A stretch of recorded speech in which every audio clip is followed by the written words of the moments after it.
All right, hey guys, good morning. Welcome back to Dr. John Tyler's Marxism, Murder, and Terror PowerPoint. This is part 2 of Intro to Communism. Um, I want to point you to the PowerPoint notes that are actually in your econ reading packet. It's after the Communist Manifesto in your packet. You actually have a full page set of notes on this PowerPoint that you can be referencing as you go through these videos. Let me move this video over and get going here.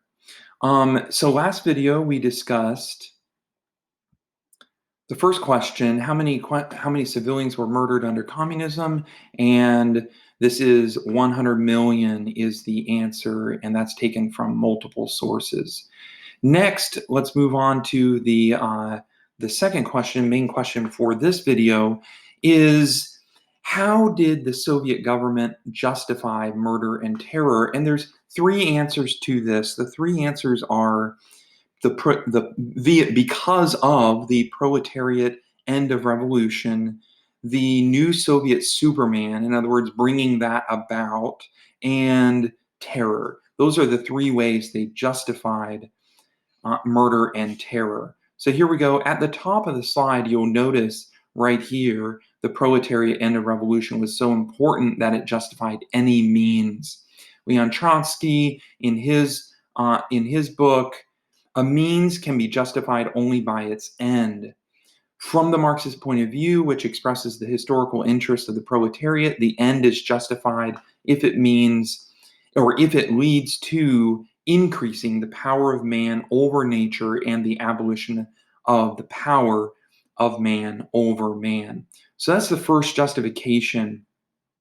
Now on to the second. Remember, see, the current generation had to perish to make room for the new Soviet Superman. And here's where Marx is wild in what he's saying.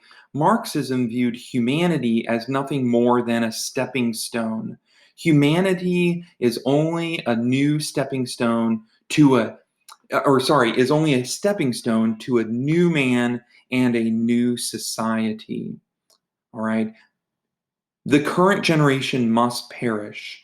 The present generation, get this, biblical terminology here. The present generation resembles the Jews whom Moses led through the wilderness. This generation must not only conquer a new world, it must also perish like the children of Israel in the wilderness. They must perish in order to make room for the people who are fit for a new world.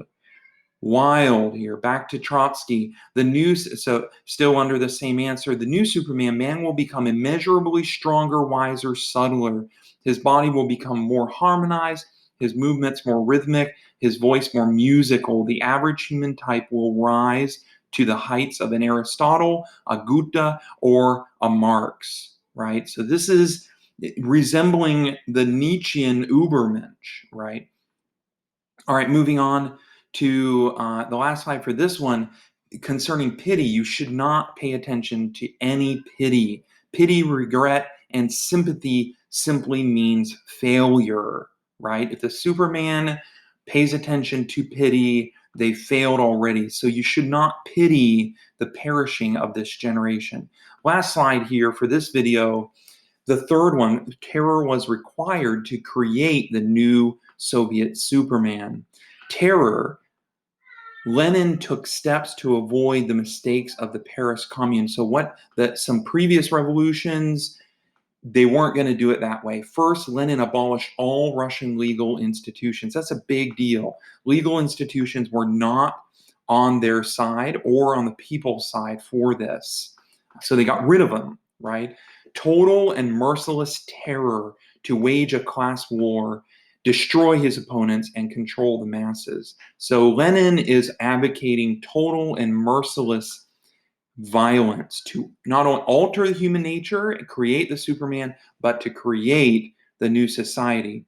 So this is the second part to understanding how did the Soviet government justify murder and terror. Thank you for watching. Next video will be on the next question.